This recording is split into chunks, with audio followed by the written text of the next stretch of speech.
কচুর শাক দিয়ে সিমের বিচি, আহা খাবারটা খুবই মজা। তাই জন্য রেসিপিটা দেখতে হলে পুরো ভিডিওটা দেখতে হবে। তো চলেন রেসিপিতে চলে যাই।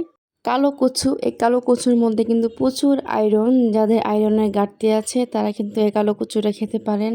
আর যারা নেগেটিভ রক্ত তারা কিন্তু বেশি বেশি করে এই কালো কচুটা খাবেন। তো আমি এখন গ্লাভস পরে নিয়েছি, কচুটা কেটে নিব। তো হাতে যেন কালো দাগ না বসে বা কচু ধোয়ার সময় যেন না চুলকায়, তাই জন্য পরে নিয়েছি। তো এই তো আমি কিন্তু কচুটা কেটে নিয়েছি। আর এই যে কুচি কুচি পাতাগুলি নিয়ে নিলাম, আর কুচি আমি ছিলে এই যে ছিলকাগুলি ছিলে তারপর নিয়ে নিচ্ছি, আর বড় পাতাগুলি ফেলে দিচ্ছি। তো এবার আমার সবগুলি কচু কাটা শেষ, ধোয়া শেষ। এবার চুলায় বসিয়ে দিলাম সিদ্ধ করার জন্য।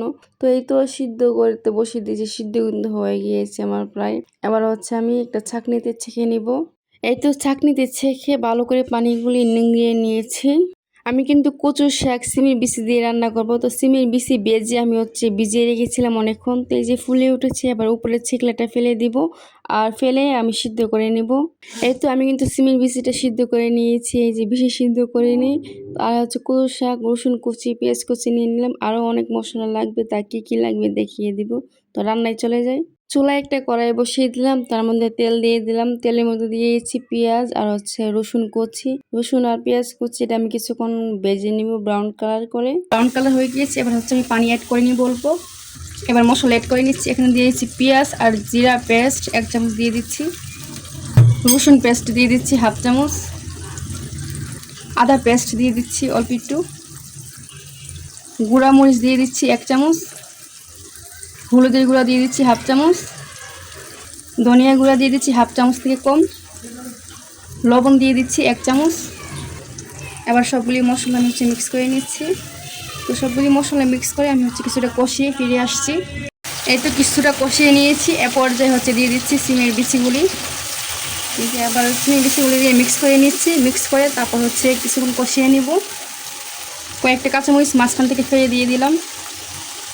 এই তো সিমের বিচিটা কিন্তু আমি কষিয়ে নিয়েছি। এই যে এবার কচুর শাকটা মিক্স করে নিব। আর এই যে কচুর শাক, এই কচুর শাকটা কিন্তু মনে হচ্ছিল অনেক, কিন্তু দেখেছেন একদম অল্প একটু হয়ে গেছে। এবার আমি শাকটা মিক্স করে নিচ্ছি।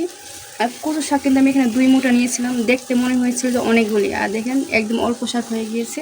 এবার শাকটা আমি সিমের বিচির সাথে মিক্স করে নিব। কচু শাক আপনারা কে কী দিয়ে খেতে পছন্দ করেন অবশ্যই কিন্তু জানাবেন। আর আপনারা সিমের বিচি দিয়ে কচু শাক খেয়েছেন কিনা কখনো, এটাও কিন্তু কমেন্ট করে জানাবেন। তো এ পর্যায়ে আমি দিয়ে দিব চিনি, অল্প একটু চিনি অ্যাড করে নিব। এই তো এখানে আমি 1 চামচের মতো চিনি অ্যাড করে দিচ্ছি। তো কচু শাকের মধ্যে অল্প একটু চিনি অ্যাড করলে কিন্তু খুবই মজা হয়, টেস্ট হয়। আপনারা কিন্তু ট্রাই করে দেখতে পারেন। এবার আমি চিনিটা মিক্স করে দিচ্ছি। চিনি অ্যাড করলে শাকটা সুন্দর একটা টেস্ট আসে শাকের মধ্যে, তাই জন্য আমি একটু চিনি অ্যাড করে দিয়েছি। আমি কিন্তু আগে জানতাম না যে কচু শাকে চিনি অ্যাড করতে হয়। তো আমি আমার শাশুড়ির থেকে এটা দেখেছি, তো খেয়ে দেখলাম অনেক মজা হয়। তারপর থেকে আমিও একটু চিনি অ্যাড করি কচু শাকের মধ্যে। এবার কচুর শাকটা আমি ভালো করে ভাজা করে নিব।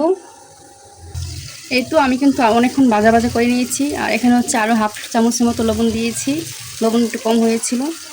আর কচু শাকে কিন্তু একটু তেলের পরিমাণ একটু বেশিই লাগে, তো আমি তারপরেও আবার অল্প একটু তেল অ্যাড করেছি। তো আমি আরও কিছুক্ষণ ভাজা করে নেব, আর কিছুক্ষণ রান্না করে নেব। এই তো আমার রান্না কিন্তু প্রায় হয়ে এসেছে। এবার আমি উল্টিয়ে দিচ্ছি। এই যে আমার কচু শাক রান্না কিন্তু কমপ্লিট হয়ে গিয়েছে। এবার খাবার পালা। এবার আমি খাবো, তাই জন্য এই যে নিয়ে নিলাম কচু শাক, সাথে কিন্তু শুকনো মরিচ নিয়েছি। যে কোনো শাকের সাথে শুকনো মরিচ হলে অনেক মজা লাগে। তো কচু শাকটা দিয়ে আমি প্রথমে বাটটা মাখিয়ে নিচ্ছি, আর সাথে কিন্তু শুকনো মরিচ একটু ভেঙে নিব। আর কিন্তু খেতে অনেক মজা হয়েছিল কচু শাকটা। তো আমার ভিডিওটা আপনারা যাদের ভালো লেগেছে রেসিপিটা, তারা লাইক কমেন্ট শেয়ার করে অবশ্যই কিন্তু আমার পাশে থাকবেন। আজকে ভিডিও এ পর্যন্তই বন্ধুরা, আল্লাহ হাফেজ।